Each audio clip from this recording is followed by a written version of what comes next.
So most Christians accept Jesus' divinity. He is one member of the Holy Trinity, which make up God as a whole. He was there with God the Father in the beginning, and he will be there at the end. And somewhere in the middle, Jesus came into the world as a human being. He was born of a human woman, started off as a baby and grew into a child before becoming an adult. He is human. He had to presumably do chores, go to school, obey his mom, and he had limitations just like the rest of us. And as an adult, he wasn't just some emotionless robot. He was human. He had fears. He had things that he wanted. He got tired, grew hungry. But when he spoke publicly, he spoke like none before him, teaching about things that no human could possibly know. So the question today is, how much did Jesus really know? Was he like the human version of the internet? Vast, unlimited knowledge at his disposal at all times? Or was he as limited as any other human? A human who spoke occasionally from divine inspiration, not knowing what he was going to say until right before he said it. And what does the Bible have to say? Let's take a look.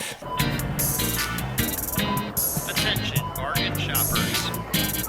So today we're going to be examining Jesus' life and what he knew about ordinary affairs, about religious matters, and his own self-knowledge about his mission. So to start, let's look at Jesus' childhood. There isn't a whole lot written about Jesus when he was younger, but Luke does mention a couple of things in his gospel. Luke 2 verse 40 reads, "And the child grew and became strong. He was filled with wisdom, and the grace of God was on him." Luke tells a story about how Jesus' parents are traveling to Jerusalem for a big festival, a huge city with a bunch of people packed in for this special occasion. And at one point, Jesus becomes separated from his parents. It's a scary thing for any parent, especially in a time before cell phones, when you really have no way to track him down. In Luke chapter 2, it reads, "They found him in the temple courts, sitting among the teachers, listening to them and asking them questions. Everyone who heard him was amazed at his understanding and his answers." So this is kind of what you would expect. Even as a child, Jesus had a supernatural understanding of Scripture. He was able to interpret complex religious ideas beyond that of most adults. And you might be tempted to say, well, that's because he was God. Of course, that's to be expected. But this in and of itself is not necessarily evidence of Jesus' divinity. I mean, the prophets in the Old Testament also had a supernatural understanding of religious matters. They displayed an extraordinary knowledge, and they foretold things that came true that they couldn't have known on their own.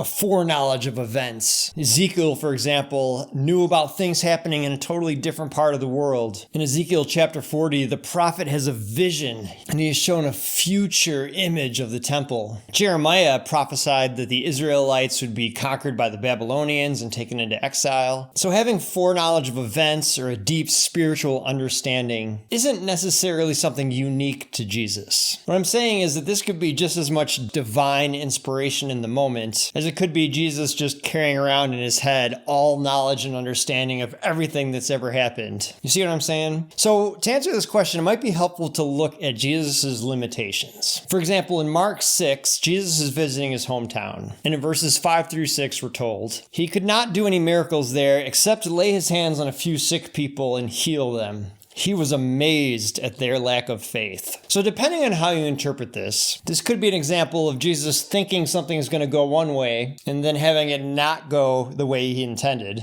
aka he didn't know what was going to happen. However, you could also say that his amazement was more of an expression of disappointment rather than literal not knowing. But it does make you wonder. We can also look in Matthew chapter 8 where Jesus is speaking with a Roman soldier. He asks him a question and the soldier gives a response, which Jesus is amazed by. Matthew 8:10 we're told, "When Jesus heard this, he was amazed and said to those following him, 'Truly I tell you, I have not found anyone in Israel with such great faith.'" So like I said, you could make the argument that amazement is different than surprise. But I feel like if you really are all-knowing, you're not going to be taken aback by much. If my daughter comes in with chocolate all over her face and I ask her who ate the cookies, I'm not going to be amazed if she tells me that she did it. I already know what happened. But Scripture tells us Jesus was amazed. And there are other times Jesus doesn't know things as well. In Luke chapter 8, verses 43 through 46, we're told, And a woman was there who had been subject to bleeding for 12 years, but no one could heal her.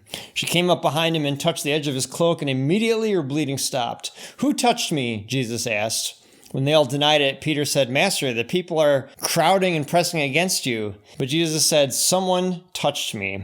I know that power has gone out of me." So Jesus knew that some power had left him, but presumably he didn't know who touched him. So this is not definitive by any means. Jesus could have been asking the question like rhetorically or for the benefit of that woman. But I'll put forth two ideas right now that I believe point to Jesus' limitations while he was in human form. Number one, Jesus had to pray regularly. Mark 1:35 gives us an example. Very early in the morning, while it was still dark, Jesus got up, left the house, and went off to a solitary place where he prayed.